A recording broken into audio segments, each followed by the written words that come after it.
देखिए आज अपन को देखना है, कल अपन ने देखा था स्थिर विद्युत, घर्षण विद्युत, ठीक है, घर्षण विद्युत, स्थिर विद्युत, धारा विद्युत और आवेश के प्रकार। आवेश का एक अपन ने देखा था सजातीय आवेश और प्रतिकर्षण और विजातीय आवेशों में।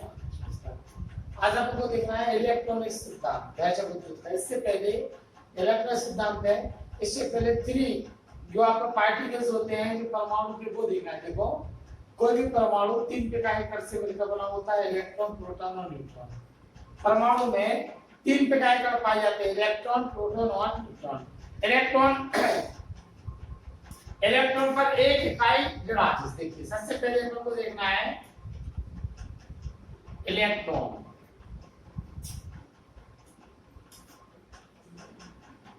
किसी परमाणु का वायु मूलभूत कण है जिस पर एक इकाई ऋणावेश पाया जाता है।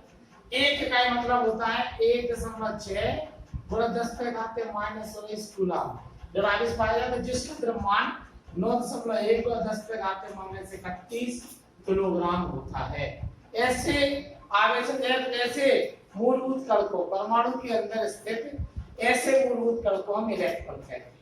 इलेक्ट्रॉन किसी परमाणु का वह मूलभूत कण है जिस पर एक इकाई ऋणावेश पाया जाता है, जिसका द्रव्यमान 9.1 गुणा 10⁻⁻31 किलोग्राम होता है। इसकी खोज 1889 में सर जे थॉमसन ने, किसने? जे थॉमसन ने इलेक्ट्रॉन की खोज की थी। राइट। इलेक्ट्रॉन क्या है? किसी परमाणु का मूलभूत कण है जिस पर एक इकाई ऋणावेश पाया जाता है, जिसका द्रव्यमान 9.1 गुणा 10⁻⁻31 किलोग्राम होता है। इसकी खोज 1889 में सर जे थॉमसन ने की थी। Electron is the fundamental particle. Electron is the fundamental particle of an atom which has unit negative charge or 1.6 into 10 to the power minus 19 coulomb of negative charge, and its mass is 9.1 into 10 to the power minus 81 kg. It was discovered by Sir J.J. Thomson. दूसरा बताया था हमने परमाणु के अंदर proton. क्या? Proton. Proton किसी परमाणु का मूलभूत कण है। देखो इलेक्ट्रॉन की फंडामेंटल पार्टिकल मूलभूत कण है, ठीक है, बेसिक, ठीक है, और प्रोटॉन भी क्या है? मूलभूत कण है जिस पर एक इकाई ऋणावेश। देखो इस पर ऋणावेश पाया जाता है उतना, इस पर उतना ही क्या? 1/6 को 10⁻⁻19 कूलम धनावेश पाया जाता है। इसका द्रव्यमान 1.6726 गुणा 10⁻⁻31 किलोग्राम होता है। इसकी खोज रदरफोर्ड और गोल्डस्टीन ने की थी, लेकिन इसके फादर क्या नाम से? गोल्डस्टीन। बोल सकते हैं इसकी खोज चल गोल्डस्टीन ने की थी 1899 में। समझ में आ गई? इलेक्ट्रॉन हो गया, प्रोटॉन हो गया। प्रोटॉन क्या है? किसी परमाणु का वायु मूलभूत कण है जिस पर एक इकाई ऋणावेश पाया जाता है, अर्थात 1.6 गुणा 10⁻⁻19 कूलम ऋणावेश पाया जाता है, जिसका द्रव्यमान 1.6726 गुणा 10⁻⁻31 किलोग्राम होता है। इसकी खोज गोल्डस्टीन ने की थी। Proton is the fundamental particle. Proton is the fundamental particle of an atom which has unit positive charge 1.6 10 to the power minus 19 coulomb of positive charge, and its mass is 1.6726 into 10 to the power minus 31 kg. Third है आपका क्या? Neutron. क्या बेटा? Neutron. Neutron किसी परमाणु का मूलभूत कण है। न्यूट्रॉन भी किसी परमाणु का मूलभूत कण है जिस पर एक इकाई, जिस पर कोई आवेश नहीं पाया जाता है। Neutron is neutral for electricity, जिस पर कोई आवेश कितना होता है न्यूट्रॉन पर? कोई आवेश नहीं, लेकिन इसका द्रव्यमान 1.6747 गुणा 10⁻⁻31 किलोग्राम, जो कि प्रोटॉन से, हाइड्रोजन परमाणु से 4 से ज्यादा होता है, बिल्कुल लिटिल हैवी। प्रोटॉन माने न्यूट्रॉन जो है प्रोटॉन से क्या होता है? लिटिल हैवी होता है। ठीक है, न्यूट्रॉन प्रोटॉन से थोड़ा सा हैवी होता है। देखिए परमाणु में तीन प्रकार के कण होते हैं, इलेक्ट्रॉन, प्रोटॉन और न्यूट्रॉन। परमाणु में 3 प्रकार के कण होते हैं, इलेक्ट्रॉन, प्रोटॉन और न्यूट्रॉन। इलेक्ट्रॉन, इसमें 1 इकाई जड़ावेश अर्थात 1.6 × 10⁻⁻⁰ कूलम जड़ावेश। इसका द्रव्यमान 9.1 × 10⁻31 किलोग्राम होता है। प्रोटॉन, इस पर 1 इकाई धनावेश, इसका द्रव्यमान, ठीक है, 1 इकाई धनावेश मतलब 1.6 × 10⁻⁻19 कूलम धनावेश, इसका द्रव्यमान ठीक 1.6726 × 10⁻27 केजी होता है। न्यूट्रॉन, ठीक है, जैसे चैडविक ने खोज की थी, परमाणु का मूलभूत कण है जिसका कोई आवेश नहीं होता, मतलब न्यूट्रॉन पर कोई आवेश नहीं, लेकिन इसका द्रव्यमान 1.6747 × 10⁻27 केजी होता है, अर्थात ये प्रोटॉन से थोड़ा सा हैवी, लिटिल हैवी, ज्यादा हैवी नहीं, approx equal but little heavy, proton से थोड़ा सा भारी होता है। अब अपन को देखना है परमाणु के अंदर ये तीनों प्रकार के कण पाए जाते हैं। देखो परमाणु के अंदर ये तीनों प्रकार के कण पाए जाते हैं, इलेक्ट्रॉन, प्रोटॉन और क्या, न्यूट्रॉन। इलेक्ट्रॉन ऋणावेश, प्रोटॉन धनावेश और न्यूट्रॉन नो आवेश। ऋणावेश, धनावेश, नो आवेश। अब देखिए परमाणु में किसी भी एक परमाणु की बात नहीं कर रहा है, किसी भी परमाणु में इलेक्ट्रॉनों की संख्या और प्रोटॉनों की संख्या इक्वल होती है, बराबर होती है। जितने ही तो होते हैं इलेक्ट्रॉन उतने ही तो होते हैं क्या, प्रोटॉन। इलेक्ट्रॉनों की संख्या और प्रोटॉनों की संख्या क्या होती है, बराबर। जैसे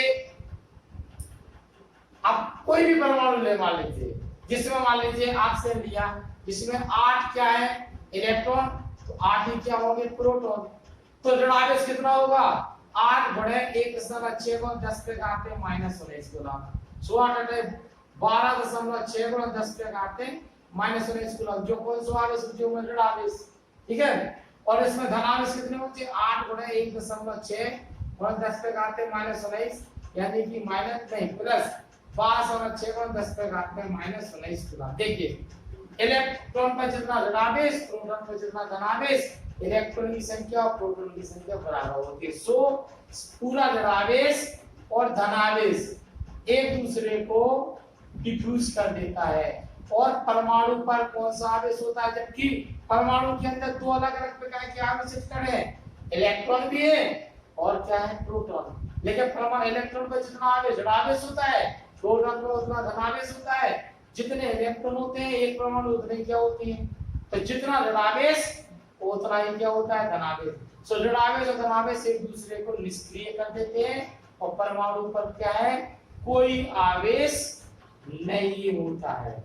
क्या है, परमाणु में कोई आवेश नहीं होता है। Atom is neutral for electricity. परमाणु के अंदर जैसे सेकंड लास्ट ईयर, इससे जो लास्ट ईयर के बाद जो भी एग्जाम होगा इस साल, इसके पहले साल में आया था परमाणु पर आवेश होता है। अब उसमें 4 विकल्प थे, ऋणावेश, धनावेश, अनिश्चित, कोई आवेश नहीं। तो आंसर था कि परमाणु पर कोई आवेश नहीं होता है। क्यों नहीं होता कोई आवेश, सीधा सीधा रीजन है, जितना ऋणावेश होता है उतना ही क्या होता है धनावेश। इसलिए परमाणु इनिशियली प्रारंभ में परमाणु विद्युत रूपेण उदासीन होता है, अर्थात परमाणु पर कोई आवेश नहीं होता। देखिए प्रत्येक पदार्थ परमाणु से मिलकर बना होता है। परमाणु में 3 प्रकार के कण पाए जाते हैं, इलेक्ट्रॉन, प्रोटॉन और न्यूट्रॉन। इलेक्ट्रॉन और प्रोटॉन, इलेक्ट्रॉन पर ऋणावेश, प्रोटॉन पर धनावेश और न्यूट्रॉन पर कोई आवेश नहीं होता। किंतु प्रत्येक परमाणु में यह निश्चित होता है कि इलेक्ट्रॉनों की संख्या और प्रोटॉनों की संख्या, प्रत्येक परमाणु, एक नहीं, प्रत्येक परमाणु में इलेक्ट्रॉनों की संख्या और प्रोटॉनों की संख्या निश्चित होती है। हर परमाणु में इलेक्ट्रॉनों की संख्या और प्रोटॉनों की संख्या क्या होती है, निश्चित होती है। निश्चित मतलब इक्वल होती है। जितने ही इलेक्ट्रॉन होते हैं उतने ही क्या होते हैं प्रोटॉन। अगर 10 इलेक्ट्रॉन है तो 10 प्रोटॉन होंगे, 20 इलेक्ट्रॉन है तो 20 प्रोटॉन होंगे, 3 इलेक्ट्रॉन है तो 3 प्रोटॉन होंगे। तो इसका मतलब है जितना ऋणावेश होता है उतना ही धनावेश होता है। इसलिए परमाणु पर कोई आवेश नहीं होता। अब देखिए परमाणु, अभी हमको तो देखना है इलेक्ट्रॉनिसिटी। परमाणु में क्या होता है, कौन कहाँ रहते हैं, ये बहुत, वैसे तो अलग अलग वैज्ञानिकों का मत अलग अलग, लेकिन विद्युत के लिए तो हम एक ही जो बोरवली का जो स्ट्रक्चर था उसके आधार पर देखेंगे। इसमें क्या होता है कि परमाणु में जो 3 प्रकार के कण होते हैं उसमें से 2 प्रकार के कण यानी कि प्रोटॉन और न्यूट्रॉन परमाणु के केंद्रीय भाग में होते हैं। Centre of the atom proton और न्यूट्रॉन। देखो इसमें जितने भी परमाणु में प्रोटॉन होंगे वो सभी प्रोटॉन और पूरे न्यूट्रॉन, समझ में आ गई? सभी प्रोटॉन और पूरे न्यूट्रॉन। देखो न्यूट्रॉन और प्रोटॉन परमाणु के केंद्रीय भाग में हो गए। अब क्या बचा परमाणु में? अब परमाणु में बचा आपके क्या? इलेक्ट्रॉन। तो इलेक्ट्रॉन पता क्या होते हैं? परमाणु के अंदर इलेक्ट्रॉन रुकी हुई अवस्था में नहीं होते। इलेक्ट्रॉन परमाणु के चारों ओर नाभिक के चारों ओर विभिन्न प्रकार की कक्षाओं में पाए जाते हैं। पाए नहीं जाते हैं, घूमते रहते हैं। इलेक्ट्रॉन नाभिक के चारों ओर विभिन्न प्रकार की कक्षाओं में घूमते रहते हैं। देखो प्रोटॉन और न्यूट्रॉन परमाणु के सेंटर में केंद्रीय भाग में पाए जाते हैं। इस केंद्रीय भाग को तो बोलते हैं नाभिक। प्रत्येक परमाणु की नाभिक की त्रिज्या होती है 10⁻⁻15 मीटर की कोटि। मतलब मान कुछ भी हो लेकिन इसमें घात कितनी हो? 10⁻⁻15 मीटर। तो परमाणु के नाभिक की कोटि त्रिज्या होती है 10⁻⁻15 मीटर की कोटि होती है। नाभिक की कितनी होती है? 10⁻⁻15 मीटर की कोटि होती है। और इलेक्ट्रॉन नाभिक के चारों ओर विभिन्न प्रकार की कक्षाओं में रुके नहीं रहते हैं, बिल्कुल नहीं, विभिन्न प्रकार की कक्षाओं में गतिशील रहते हैं। समझ में आ रही? इलेक्ट्रॉन क्या रहते हैं? विभिन्न प्रकार की कक्षाओं में गतिशील रहते हैं। राइट? ये पहली कक्षा, दूसरी कक्षा, तीसरी कक्षा, चौथी कक्षा, पांचवी कक्षा, अलग अलग कक्षाओं में पाए जाते हैं। जो इलेक्ट्रॉन देखो परमाणु में 3 प्रकार के कण पाए जाते हैं, इलेक्ट्रॉन, प्रोटॉन, न्यूट्रॉन। इलेक्ट्रॉन पर एक इकाई धनावेश, प्रोटॉन पर एक इकाई धनावेश और न्यूट्रॉन पर कोई आवेश नहीं होता। परमाणु में जितने इलेक्ट्रॉन होते हैं उतने क्या होते हैं? प्रोटॉन। सो परमाणु इलेक्ट्रॉन यानी कि टोटल धनावेश, कुल अमाउंट का धनावेश और कुल अमाउंट का धनावेश बराबर होता है, इसलिए परमाणु विद्युत रूप से उदासीन होता है। ये परमाणु इज न्यूट्रल फॉर इलेक्ट्रिसिटी। देखो यहां समझिए, atom consist 3 particles, electron, proton, neutron. Electron has negative charge, proton has positive charge, neutron has no charge. Positive charge proton and no charge neutron consist at the centre of the atom, which is known as nucleus. The radius of nucleus is approximately 10 to the power minus 15 meter in order. But negative charge particle electron revolves around, electrons revolve around the nucleus in different orbit. Move करते हैं, घूमते रहते हैं, रुके नहीं होते हैं। समझ में आ रही? डिफरेंट ऑर्बिट में अलग अलग कक्षाओं में ये मूविंग करते रहते हैं, घूमते रहते हैं, ये रुके नहीं होते हैं। जो इलेक्ट्रॉन नाभिक के पास वाले, देखो ये पास वाले कक्षाओं में होते हैं, उन पर चूंकि दूरी कम होती है नाभिक से, तो नाभिक के कारण ज्यादा आकर्षण रहता है। देखो ऐसे इलेक्ट्रॉन तब पास में है नाभिक से, जो कम, ये इलेक्ट्रॉन नाभिक से पास है, तो इन पर भी क्या रहता है? ज्यादा आकर्षण रहता है। ऐसे इलेक्ट्रॉन जो नाभिक के पास वाली कक्षाओं में रहते हैं, नाभिक के सारे इलेक्ट्रॉन नाभिक के कारण पास वाली कक्षाओं में होते हैं। ऐसे इलेक्ट्रॉन पर नाभिक के कारण, ऐसे इलेक्ट्रॉनों पर नाभिक के कारण अधिक आकर्षण बढ़ रहता है। ऐसे इलेक्ट्रॉन नाभिक को छोड़, परमाणु को छोड़कर बाहर नहीं जा पाते, उत्सर्जित नहीं हो पाते हैं। ऐसे इलेक्ट्रॉन कहलाते बद्ध इलेक्ट्रॉन। क्या कहलाते हैं? बद्ध इलेक्ट्रॉन्स, यानी कि बॉन्ड इलेक्ट्रॉन। किंतु जो इलेक्ट्रॉन नाभिक से दूर होते, सबसे लास्ट कक्षा में होते, ये वाले ऐसे इलेक्ट्रॉन जो नाभिक से दूर वाले कक्षा में होते हैं, वो इलेक्ट्रॉन नाभिक के कारण बद्ध इलेक्ट्रॉनों की तुलना में कम आकर्षण बल से बंधे होते हैं। ऐसे इलेक्ट्रॉन कहलाते हैं अपने क्या? मुक्त इलेक्ट्रॉन। क्या कहलाते हैं ऐसे इलेक्ट्रॉन? Free electrons. ऐसे इलेक्ट्रॉन्स क्या कहलाते हैं आपके? Free electron. जो इलेक्ट्रॉन नाभिक से पास वाली कक्षाओं में होते हैं, ऐसे इलेक्ट्रॉनों को कहते हैं बॉन्डेड इलेक्ट्रॉन, बद्ध इलेक्ट्रॉन। और जो इलेक्ट्रॉन नाभिक के दूर वाली कक्षाओं, जो इलेक्ट्रॉन नाभिक से दूर वाली कक्षाओं में पाए जाते हैं, ऐसे इलेक्ट्रॉन पर नाभिक के कारण कम आकर्षण बल लगता है, ऐसे इलेक्ट्रॉनों को कहते हैं बॉन्डेड इलेक्ट्रॉन। विद्युत के लिए ये ना तो बाध्य इलेक्ट्रॉन उत्तरदायी होते हैं, ना ही नाभिक प्रोटॉन उत्तरदायी। विद्युत के लिए चाहे धनावेश हो चाहे ऋणावेश हो, धनावेश और ऋणावेश के लिए केवल ये फ्री इलेक्ट्रॉन ही रिस्पॉन्सिबल होते हैं। यानी कि विद्युत के लिए केवल और केवल बद्ध इलेक्ट्रॉन ही उत्तरदायी होते हैं। समझ में आ गया? कौन से इलेक्ट्रॉन्स उत्तरदायी होते हैं, रिस्पॉन्सिबल होते हैं? बद्ध इलेक्ट्रॉन। जो बद्ध इलेक्ट्रॉन मतलब नहीं, फ्री इलेक्ट्रॉन, जो इलेक्ट्रॉन बाहरी वाली कक्षाओं में होते हैं उनमें वे इलेक्ट्रॉन ही पाए जाते हैं।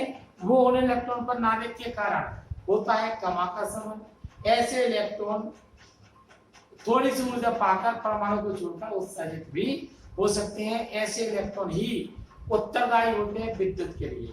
तो विद्युत के लिए केवल फ्री इलेक्ट्रॉन्स उत्तरदायी होते हैं। सामने आ गए? बद्ध इलेक्ट्रॉन होते हैं जो पास वाली कक्षाओं में होते हैं, bonded electrons, which the electrons which are close to the nucleus are bonded with heavy attraction force. These electrons are known as bonded electrons. The electrons which are far from the nucleus are bonded with heavy attraction force. These electrons are bonded with weak attraction force. These electrons are known as free electrons. Free electrons is responsible for electricity. अब देखिए होता क्या है, फिर एक पदार्थ में इलेक्ट्रॉनों की संख्या और प्रोटॉनों की संख्या क्या होती है, बराबर होती है। समझना? यहाँ देखो, मान लीजिए एक पदार्थ ए है, मान लो कांच की छड़ है, और दूसरा पदार्थ बी है रेशम का कपड़ा, ग्लास और सिल्क। कांच की छड़ में मान लीजिए 3 4 5 6 7 8 जितने इलेक्ट्रॉन होते हैं क्या है, प्रोटॉन है। अब इस पे देखो कोई आवेश तो नहीं है, क्योंकि इलेक्ट्रॉन प्रोटॉन को निष्क्रिय कर देती है। अब देखो रेशम के कपड़ा में भी मान लीजिए जितने इलेक्ट्रॉन हैं उतने ही क्या है, प्रोटॉन। यानी कि प्रारंभ में ना तो कांच की छड़ पर कोई आवेश है, ना रेशम के कपड़े पर कोई आवेश है, किंतु जब कांच की छड़ को रेशम के कपड़े से घिसते हैं तो क्या होता है, कांच की छड़ में इलेक्ट्रॉन होते हैं वीक अट्रैक्शन फोर्स से, ब्रैग फंक्शन में हम आपको पढ़ाते हैं। कांच की छड़ के मुक्त इलेक्ट्रॉनों की ऊर्जा बढ़ जाती है और कांच की छड़ से मुक्त इलेक्ट्रॉन निकलकर रेशम के कपड़े में चले जाते हैं, और कांच की छड़ में मुक्त इलेक्ट्रॉनों की कमी और रेशम के कपड़े में क्या हो जाती है, अधिकता। अब देखना, कांच की छड़ में जितने इलेक्ट्रॉन है उतने प्रोटॉनों को तो जो निष्क्रिय कर देते हैं, लेकिन 2 प्रोटॉन इफेक्टिव हो जाते हैं, सो कांच की छड़ बन जाती है धनावेश। क्या बन जाती है, देखो कांच की छड़ को जब रेशम के कपड़े से घिसते हैं तो कांच की छड़ से मुक्त इलेक्ट्रॉन निकलकर रेशम के कपड़े में चले जाती है, और कांच की छड़ में मुक्त इलेक्ट्रॉनों की, कांच की छड़ में मुक्त इलेक्ट्रॉनों की कमी और रेशम के कपड़े में मुक्त इलेक्ट्रॉनों की क्या हो जाती है, अधिकता। अब कमी होती है सो प्रोटॉन प्रभावित हो जाती है, अर्थात धनावेश। अधिकता यहाँ तक तो देखो न्यूट्रल थे, जो एक्स्ट्रा हो गए, एक्सेस हो गए, सो ये अधिकता हो गई, सो हो जाती है क्या, ऋणावेश। यानी कि जितनी कांच की छड़ धनावेशित होती है उतने की मात्रा में रेशम का कपड़ा ऋणावेशित होता है। कांच की छड़ धनावेश क्यों होती है, जब कांच की छड़ से मुक्त इलेक्ट्रॉन निकलकर कांच की छड़ को रेशम के कपड़े से घिसते हैं तो कांच की छड़ से मुक्त इलेक्ट्रॉन निकलकर रेशम के कपड़े में चले जाते हैं, और कांच की छड़ में मुक्त इलेक्ट्रॉनों की कमी हो जाती है और रेशम के कपड़े में मुक्त इलेक्ट्रॉनों की अधिकता हो जाती है। कांच की छड़ में मुक्त इलेक्ट्रॉनों की कमी होने के कारण प्रोटॉन प्रभावित हो जाते हैं, धनावेशित हो जाती है और रेशम के कपड़े में अधिकता है क्या, ऋणावेश। जब कोई पदार्थ धनावेशित होता है देखो तो उसमें 2 प्रकार से परिवर्तन होता है, एक मुक्त इलेक्ट्रॉनों की कमी, धनावेशित होने के कारण क्या होता है, मुक्त इलेक्ट्रॉनों की कमी, क्योंकि मुक्त इलेक्ट्रॉन निकल गए, और दूसरा जब मुक्त इलेक्ट्रॉन निकलेंगे तो द्रव्यमान की कमी। जब कोई पदार्थ धनावेशित होता है तो मुक्त इलेक्ट्रॉनों की कमी होती है इसमें, और मुक्त इलेक्ट्रॉनों के साथ साथ द्रव्यमान की कमी। जब कोई पदार्थ ऋणावेशित होता है तो मुक्त इलेक्ट्रॉनों की अधिकता और द्रव्यमान की अधिकता होती है, राइट। इस प्रकार का पिक्चर बनावेचित ओम रेशम का कपड़ा क्या हो जाता है, जड़ावेचित। इसको एक दफा रिपीट करके और आगे कलम जूम में पे पढ़ाएंगे। ध्यान रखना कल के बाद न्यू पासवर्ड और आईडी देंगे हम। कोई भी स्टूडेंट शेयर नहीं करेगा, कोई भी स्टूडेंट एक्स्ट्रा जब अनम्यूट करने के लिए बोले तभी। आज बहुत से असामाजिक तत्व हैं जिनको अपन स्टूडेंट तो बोल ही नहीं सकते, ना ही वो स्टूडेंट थे। ऐसे आए थे, ऐसे स्टूडेंटों को भाई हम अपने मीटिंग में बिल्कुल ऐड नहीं करेंगे। हम आज आपको नाम देना है कि व्हाट्सएप पर डालते हैं मैसेज। जितने स्टूडेंट मीटिंग करना चाहते हैं वो अपना नाम देंगे, हम उनको ज्वाइनिंग जैसे ही हो जाएगी 2 मिनट फॉर्मेलिटी करेंगे। कल थोड़ा सा ज्यादा पढ़ाएंगे जूम में, ठीक है। That is all.